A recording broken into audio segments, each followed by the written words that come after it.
Indonesia Tengah.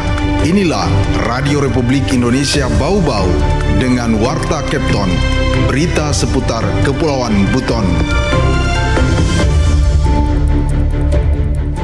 Memberikan masukan, karena ini adalah bentuk perbaikan pelayanan peningkatan pelayanan publik kepada masyarakat.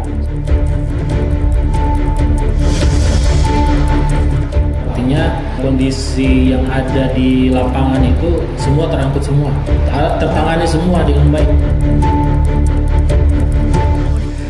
Selamat pagi dari Jalan Limbowolio, Kelurahan Tanganapada, Kecamatan Murhum, Kota Bau-Bau. Inilah Radio Republik Indonesia dalam penyampaian Warta Kepton. Kami sampaikan terlebih dahulu pokok berita utama. KPU Kota Bau-Bau berkomitmen perkuat transparansi dan akuntabilitas pelayanan publik. 3 daerah di Sulawesi Tenggara dipastikan tidak masuk dalam status kedaruratan sampah nasional. Kedua berita tersebut akan kami lengkapi dengan berita-berita lainnya. Dan inilah Warta Kepton selengkapnya, Jumat 14 November 2025 bersama saya Laode Muhammad Syahribul.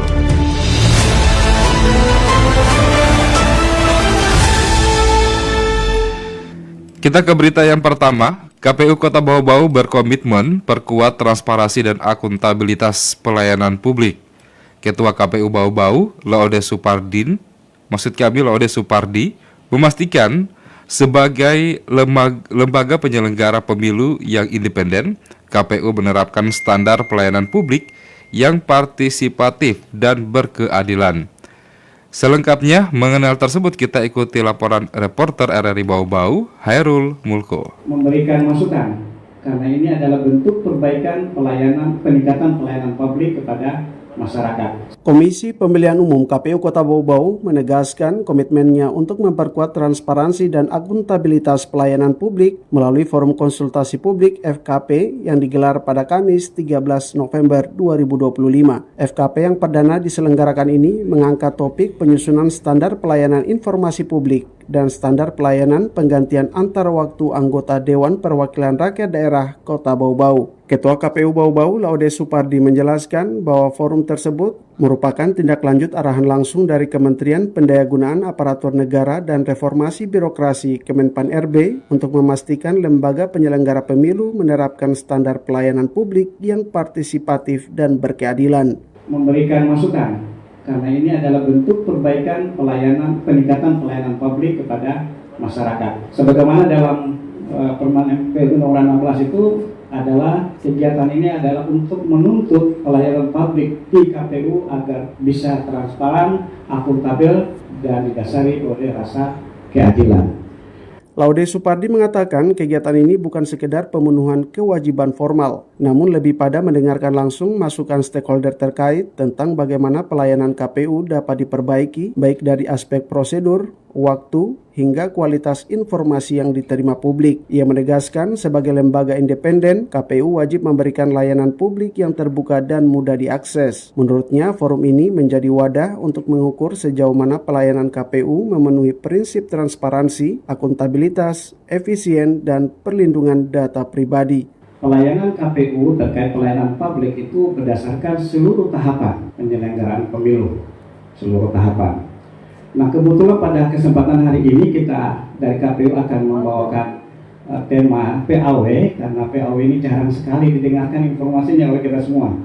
Ya, termasuk PPID juga jarang sekali didengarkan oleh teman-teman semua. Yang didengarkan selama ini hanya tahapan penyelenggaraan pemilu. Jadi apa yang harus kami mintakan masukan, karena pada pertemuan hari ini nanti akan ada hasilnya, nanti dimuat dalam berita acara. Forum ini diharapkan menjadi momentum untuk memperkuat budaya pelayanan publik yang partisipatif sekaligus mendorong kualitas tata kelola pemilu yang semakin transparan dan dipercaya masyarakat. FKP ini menghadirkan pemantik dari akademisi dan pengelola PPID Pemkot Bau-Bau serta dihadiri Bawaslu, perwakilan Parpol, Ormas, OPD terkait, dan perwakilan media massa. Dari Kota Bau-Bau, Hairul Mulku melaporkan.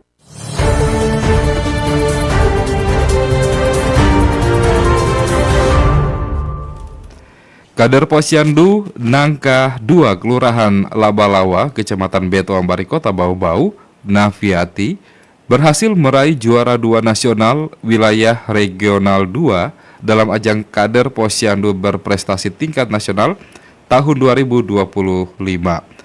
Prestasi ini menjadi kebanggaan bagi Kota Bau-Bau dan bukti dedikasi kader Posyandu dalam meningkatkan pelayanan kesehatan masyarakat. Apresiasi atas capaian tersebut disampaikan Ketua TPPKK Kota Bau-Bau, Siti Aryati Yusran, melalui Ketua Pokja 4, Yuslina, saat rapat koordinasi penyusunan rencana induk Posyandu Kota Bau-Bau 2025-2029 pada Kamis 13 November 2025. Ia menyebut keberhasilan Nafiati menjadi inspirasi bagi kader lainnya untuk terus meningkatkan kemampuan dan peran aktif dalam pembangunan kesehatan. Dalam arahannya, Yuslina menegaskan penyusunan rencana induk Posyandu 5 tahun ke depan penting untuk memperkuat layanan dasar masyarakat, terutama dalam pencegahan stunting, peningkatan imunisasi, dan pengembangan Posyandu Prima yang melayani semua kelompok usia secara berkelanjutan. Anda sedang mendengarkan Warta Kepton, berita seputar Kepulauan Buton.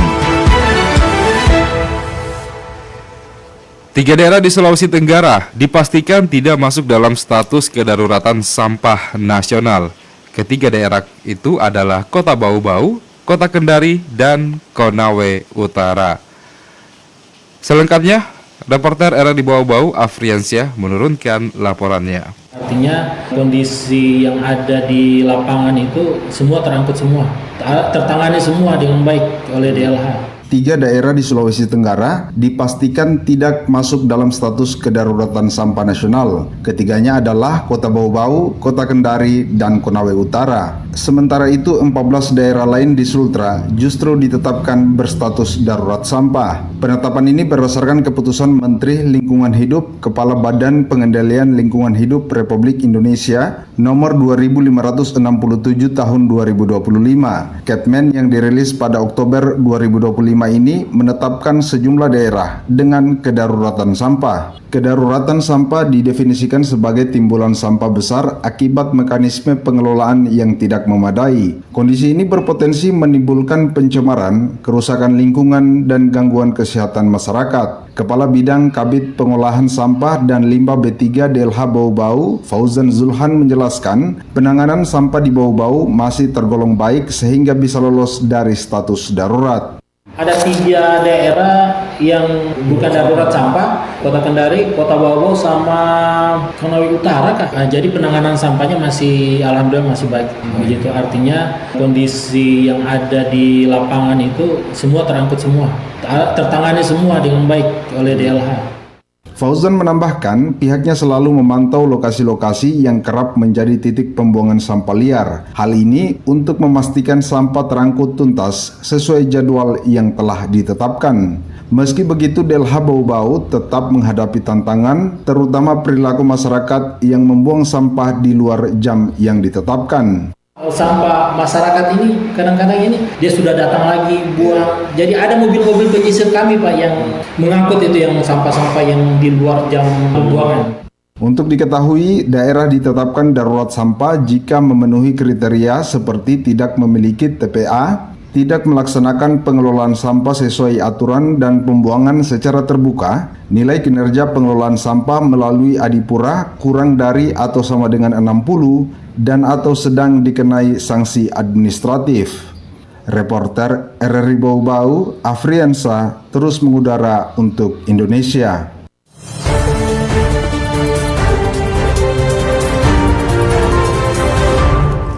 Kami sampaikan berita yang terakhir. Kabupaten Buton Selatan turut menyemarakan kegiatan Jambore Daerah Jamda ke-10 tahun 2025 di Kota Kendari. Kontingen Buton Selatan berjumlah 32 peserta, terbagi dalam 4 regu, 2 regu putra dan 2 regu putri, masing-masing 8 orang. Didampingi pembina dan dipimpin oleh Ketua Rombongan WOD Eni Hendarti.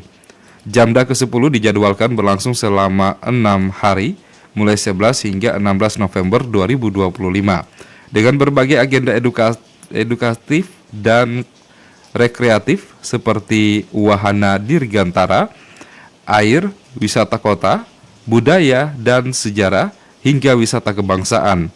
Selain itu juga digelar kegiatan Sahabat Gubernur Sultra, serta giat lokakarya, gelang ajar, dan wisata kebangsaan. Bupati Buton Selatan yang hadir langsung dalam pembukaan Jamda berpesan agar menjadikan Jamda sebagai wadah belajar, mengasah keterampilan, dan menumbuhkan jiwa kepemimpinan. Ia juga mengingatkan pentingnya menjaga kesehatan serta membawa nama baik daerah selama berkegiatan berlangsung. Sementara Ketua Kuartir Cabang Buton Selatan, Laode Abdul Qadir, menyebut Jambore ini merupakan ajang bagi pramuka penggalang untuk berperan kebersamaan dan menguji kemampuan lapangan.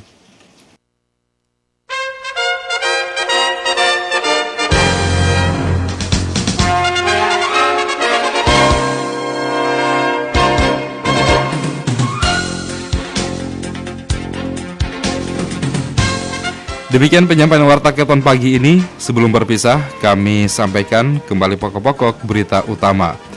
KPU Kota Bau-Bau berkomitmen memperkuat transparansi dan akuntabilitas pelayanan publik. 3 daerah di Sulawesi Tenggara dipastikan tidak masuk dalam status kedaruratan sampah nasional. Kami harap Anda tetap bersama dari Bau-Bau untuk mengikuti program-program kami selanjutnya di Keton pagi ini. Saya Lode Muhammad Syaribul, mewakili kerabat kerja yang bertugas dan tim redaksi pemberitaan RRI Bau-Bau mengucapkan terima kasih untuk kebersamaan Anda. RRI terus mengudara untuk Indonesia, dan sampai jumpa.